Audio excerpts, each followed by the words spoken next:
high school football season is back. We have such powerful returning programs and programs that are growing. 1, 2, 3, 4, everybody roar, come on! Expectations are always high around here. We're taking you inside the huddle with the biggest rivalry games, the bands, and the game-changing players. WPBF 25 Sports presents Countdown to Football Friday. Here are Shane Wright and Yanni Caracas. And yes, with that, it is game week. Time to shine for our area student athletes who have their sights set on making an impact this season. Thank you so much for joining us for Countdown to Football Friday. I'm Shane Wright. I'm Yanni Caracas. For the next 30 minutes, we're going to highlight some of our area's top student athletes, break down the rivalry games you don't want to miss, and talk with school district leaders about the upcoming season. Yeah, it's been a long summer, but with the new season comes a new program in Palm Beach County. Welcome to the Dog Pound, as they're calling it. The finishing touches were just put on this field at Dr. Joaquin Garcia High School down in Lake Worth. And yes, eyes are not deceiving you. The turf is blue. They're literally building this program from the ground up. The Bulldogs play at Olympic Heights on Friday in the Kickoff Classic. Hopefully the blue turf's cooler than the black. All right, speaking of new varsity teams, there's another new varsity program in Palm Beach County this fall. Oxbridge Academy in West Palm Beach hasn't fielded a program since 2017. It returned with a JV program last season, and its teams will play in the Sunshine State Athletic Conference, or SSAC. Head coach Jonathan Stellman has nearly 60 kids out on the field, and he says it's day and night compared to last year, when the vast majority of students were playing football for the first time competitively. Even still, they managed a 4-2 record. We had enough success that I think that, it was a natural move to the varsity level, and not to say it's going to be easy. Every game we go into is going to be a struggle for us. It's going to be a big difference for the entire program. But being a junior and upperclassman this year, all the team that's here right now gets to be able to build a new program and show them what Oxbridge football is all about. The Thunderwolves' first game is home on Thursday. Palm Beach Central had perhaps its best team in program history last year. They were this close to their first ever state final, but lost to Apopka 27-24. Yeah, what a season it was for them. It's a loss, though, that stays with them and motivates them as well. So when they hit the field for camp at 6:30 in the mornings, they know exactly what it takes to get back to that part of the schedule. And his second season at the helm, reigning coach of the year, Kevin Thompson, has to figure out how he's going to replace offensive stars Ahmad Haston at quarterback and Louis Maurice Jr. and even Javorian Wimberly as well. Right now, an open competition at quarterback, but the Broncos have talent all over the field and should be back knocking on that door for a state title. Being that close, you don't really kind of have to motivate a lot of these guys. You still have to as a head coach, but a lot of the guys that are here saw how close we were to doing a really special thing, and for it to fall short at 3 points, a lot of these guys are really motivated. You're going to see a team bonded together, because we always go on team events, and we just want to play together as a team and just show the world what we can do. And Central opens up at Atlantic in the Kickoff Classic on Thursday. All right, at Dwyer High School down the road, Al Shipman begins his second season and looks to lead the Panthers back to the postseason. Dwyer lost a big senior class of 25 seniors, and Shipman tells us it's a three-man race for his starting quarterback job, but the former Miami Hurricane likes the athleticism of his team and knows Dwyer has a standard to live up to. Expectations are always high around here, so there's no off season, there's no downtime, there's no rebuild. We started out with 7 wins, and that's kind of the bar right now. Everybody's expecting at least 7 wins. Panthers open up at Vero Beach on Thursday. Speaking of Vero, the Indians have a new turf field this season. Pretty nice. They're scheduled to play 8 regular season games on this brand new field. The Indians will look to rebound after being bounced in the regional playoffs last year. How about Martin County? The Tigers have high expectations once again this year. They've moved past last season's loss in the regional quarterfinal to Treasure Coast. The Tigers won 8 games last season. They will host Seminole Ridge in the Kickoff Classic on Friday. We'll have more for Martin County coming up in just a bit. St. Lucie West Centennial has a new head coach, but the goals are still pretty much the same, right? Win the district, win the region, and win a state championship. Our cameras were at the team's first practice where the players were getting in their reps for their new season. Coach Jacob Toure says he is excited to build on last year's 6-5 season that saw the Eagles reach the 4S regional quarterfinal. Couldn't be more excited, honestly. Just get an opportunity to better these young men on the field and off the field, so excited. I'm very excited, especially with Coach T as the new head coach. He's a great guy all around, in football, out of football. He's a great guy to talk to. I know we've got some kids who are really excited to get back at it. All our sports, I feel like we have a lot of really positive momentum at the school. So I'm just looking forward to see how it all pans out. And Coach Toure was a co-offensive coordinator and special teams coordinator with the Eagles last season. The Eagles start the season August 24th with a home tilt against Sebring. The Okeechobee Brahmins will look to build on a losing season last year. They host Palm Beach Lakes this Thursday at 7 in their kickoff classic game. They have 6 home games this year. Their homecoming game scheduled for October 20th against Lake Placid. The Brahmins lost a close game to Lake Placid just last season. All right, time now to highlight some rivalry games this season. Crosstown rivals Dwyer and Palm Beach Gardens tilt September 8th at Dwyer's home field. The Martin Bowl, September 22nd when Martin County travels to South Fork. And Benjamin and Cardinal Newman renew their rivalry October 20th at Newman's home field. October 27th is going to be a good one. Put this one in your calendar. Palm Beach Central travels to Wellington for a neighborly rivalry. All right, Saturday, October 28th, Vero Beach and Treasure Coast play at South County Stadium. That's always a fun game to watch. The annual Muck Bowl with Glade Central playing at Pahokee, scheduled for November 3rd. And you're going to hear much more about the Sunshine State Athletic Conference, or the SSAC, this season. They've been adding a lot of teams over the past couple of years. We told you earlier about Oxbridge. They're taking part in that conference this year. And the other schools in our area are here on your screen. It's an independent league made up mostly of private and charter schools throughout the state. It was formed in 2008. A majority of the schools in the state are part of the Florida High School Athletic Association, or FHSAA. It's the state's official governing body for high school athletics. Last year, it went to a new classification system and moved from an 8-class enrollment-only component to having 3 divisions based on geography and then factoring in enrollment. Here are some new head coaches to spotlight this season. Let's see them again. Atlantic promoted receivers coaches Jamel Murray, who replaces Jamal Stewart. At Boca Raton, Alex Savakinis replaces David Angel. He was previously an assistant for the Bobcats. Dr. Joaquin Garcia will debut football with Brandon Walker, a familiar name. He previously coached at Park Vista. Brandon Ruse, the new head man at American Heritage Delray, and the Kings Academy will be led by Dan Burak, who used to be the head coach at Cardinal Newman a few years back. Out in the muck, Matthew Sparrowhawk replaces Emmanuel Hendricks at Pahokee.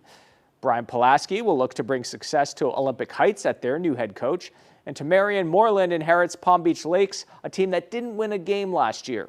Wellington's new head man is Ross Pryor, who worked under his predecessor, Danny Mendoza. Park Vista hired Don Ferraro. You're getting full, authentic experiences. Behind the scenes with the band, the group providing the soundtrack to their team's season, and testing their talent, how schools are branching out in hopes of a breakout season.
Welcome back to Countdown to Football Friday. You know, Yanni, Football Fridays just would not be the same without the bands. Yeah, they are in fact the soundtrack to every game, and we're getting a sneak peek at how they're getting ready for the season. Angela Rozier tells us how the marching band at Jensen Beach High School is tuning up for 2023. I didn't get to prep them on anything, so you're getting full, authentic experiences. Tom Dougherty is the director of bands at Jensen Beach High School. We didn't want to put him on the spot, but we did want to see how the marching band is preparing for the new school year and what being in band is all about. Dougherty has been here for 17 years and says it's been an incredible journey. For our students, you know, one of the big words, if you go in our band room that we have front and center, is family, and that's one of the words that we've stressed since I began here. When we stopped by, they were practicing for a show. We heard woodwinds, percussions, and the drum line, and then brass. 2, 3. A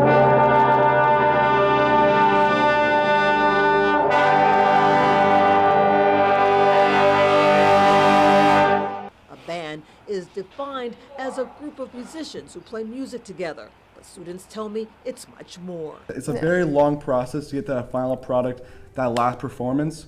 Even though there will be more, it's just so much fun being able to go through that entire process and then getting that final product. It's the main reason why I'm still in band. It's not about the destination, it's about the journey in band. So I think there's a lot of negative stigmas that are attached to band, and I think it's just important for everyone to know that it is extremely demanding, and it's also extremely rewarding. For Countdown to Football Friday, I'm Angela Rozier. Just being able to talk to him and seeing what his experiences were and stuff like that, it's just like, that's like priceless. Football and family, the standout recruit who's following in his father's footsteps.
WPBF 25 Sports presents Countdown to Football Friday Once again, here are Shane Wright and Yanni Caracas.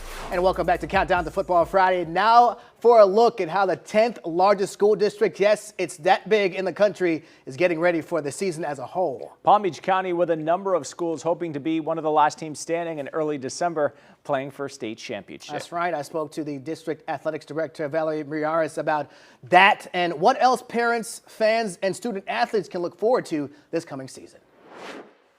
Obviously, an exciting time for the district, right? You had so many teams go so far in the playoffs last year and just excited to get back again this year. Just tell us what you're excited about looking forward to the season.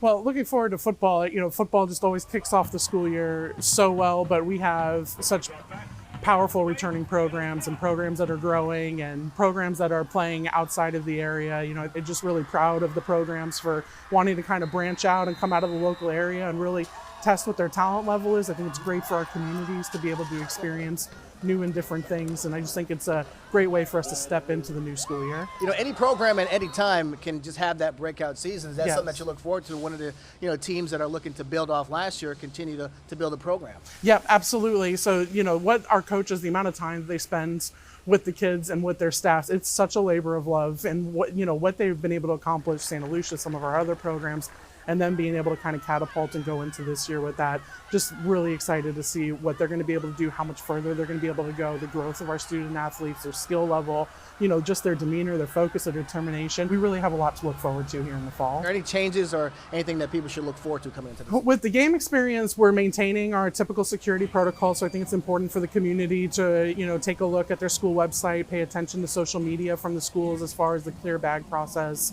We'll still continue to have wanding and, of course, robust security and police detail at the games just to make sure that everybody's comfortable. And so we just like for the communities to have a reminder that we are going to continue with the security protocol and to please be prepared for that so that we can quickly get everybody into the facilities. What would that mean for you and for the district to have a state champion? Yes, it would mean so much. Every time I have a chance to go support a program at states, we have Palm Beach Central, for football, and Pahokee also be just right there. I'm hoping that this year, we can just get that little edge and that little push over. It is such an honor to be there to support our programs. I think it would do wonders for the county, not just for the school district, but for our community. Hey, she got to speak into existence here. You heard it here, Palm Beach County Athletics Director. Looking for a state championship possibly this season coming up. Thank you so much for joining us. Thank you very much. And a little farther north in Martin County High has gone 25-6 in the past 3 years and has one of the best student sections all across the Palm Beaches and Treasure Coast. And what a year it was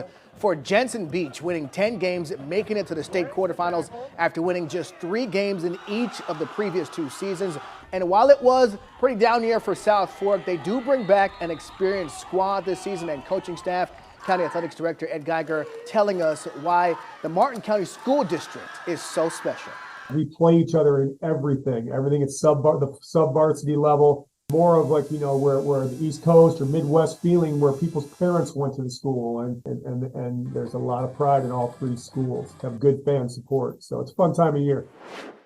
There are always a lot of talented players, of course, coming out of Palm Beach County and the Treasure Coast. And right now, though, 4-star Benjamin running back Chauncey Bowens Yanni is really at the top of that list. Impressive young man. In June, Bowens flipped his commitment from Florida to rival Georgia. We were there when 2-time defending champion head coach Kirby Smart showed up at Benjamin in a helicopter. Apparently his pitch worked. Bowens says he loves the fit with the coaching staff and is excited for his time in Athens. Georgia's so dominant, and Coach Smart and Coach McGee, their plan is working really well, and I see a really bright future there. Bowens and the Bucks play at Clewiston for the Kickoff Classic. Another Benjamin Buck football player committing to a Power 5 school recently, with offensive lineman Chase Malamala taking his talents to UCF. For the Malamalas, football is a family business.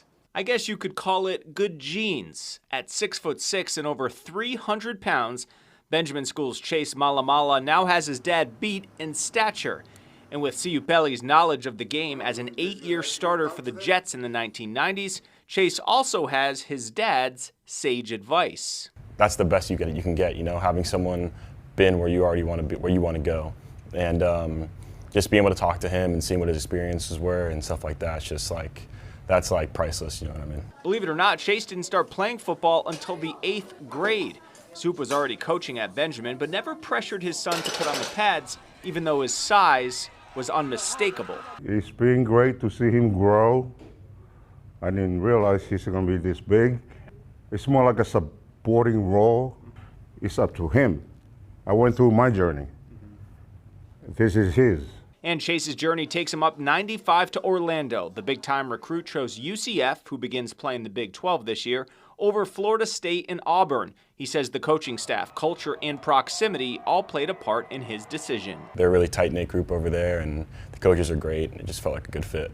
And before Chase can really start to think about UCF, he has some unfinished business at Benjamin, with he and the Bucks looking to make a deep playoff run. Former Pahokee quarterback Austin Simmons is heading to the SEC, but not as a Florida Gator. Simmons originally verbally committed to UF in April, but then decided to flip and take his talents to Ole Miss, where he'll play with his Pahokee teammate, defensive end DJ Holmes. Simmons started as a freshman and sophomore for the Blue Devils last year, throwing 24 touchdowns, leading Pahokee to the playoffs. He's also a standout baseball player, having received baseball offers as well. Well, it's always nice to see high school teams out in the community, right? Always a good thing. And recently, the Palm Beach Gardens football team helped out Team Elam with a youth football camp over at the Wells Recreation Center in Riviera Beach. Head coach Tyrone Higgins says community service is always a pillar of his program. Just giving back. Philanthropy is the word I use with the boys, but no, they just have to understand that service is a part of life, you know. It's something that we kind of preach in the spiritual aspects of things at Gardens, and then just giving back to your community is something you need to do all the time. And the Gators host Calvary Christian in the Kickoff Classic. A player who tore up Friday nights for Glade Central is seeking an NFL roster spot. Rookie quarterback James Blackman, the former Florida State and Arkansas State quarterback, went undrafted but was signed by the Miami Dolphins ahead of training camp. Coming out here, getting to work with the vets, getting to work with the quarterback room, man. Like I said, it's been a great experience. I'm very thankful for it, and I can't be more excited. And Blackman was waived last week, but is continuing to keep his NFL dream alive. Hey, you're watching Countdown to Football Friday. Stick around. We'll be right back.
All right, welcome back to Countdown to Football Friday. Here are some more games you didn't know about this season. August 25th, the regular season opener for the Atlantic Eagles at the Palm Beach Gardens Gators. Last year, the Gators won a thriller in overtime, 39-38. 2 years ago, the Gators won by a field goal. And Dr. Joaquin Garcia High School hosts its inaugural home game, a history maker, September 1st against Hollywood Hills. Looking forward to that. The last Friday in September, a busy night of district games on the Treasure Coast. We have Vero Beach at Fort Pierce Central, Jensen Beach at Port St. Lucie, and Martin County at St. Lucie West Centennial. Those games all start at 7 o'clock. The middle of October sees a lot of district matchups in Palm Beach County. St. Andrews travels to Boynton Beach on October 12th. That same night, Kings Academy travels to Suncoast, and Jupiter hosts a big one against Palm Beach Lakes. The next night, Boca Raton hosts Santa Lucia. Our first Football Friday show airs this Friday. It is coming up. WPBF 25 News at 11. Don't miss it. We'll be at the games all across the Palm Beaches and the Treasure Coast all season long. In case you missed it, we post all our game highlights from our Football Friday broadcast on our website, app, and on our social media pages. We will see you back here this Friday night. Looking forward to it. For Yanni Caracas, I'm Shane Wright. Thank you so much for joining us for Countdown to Football Friday. All the players, fans, go out there, have a great season, and good luck to all the schools this year.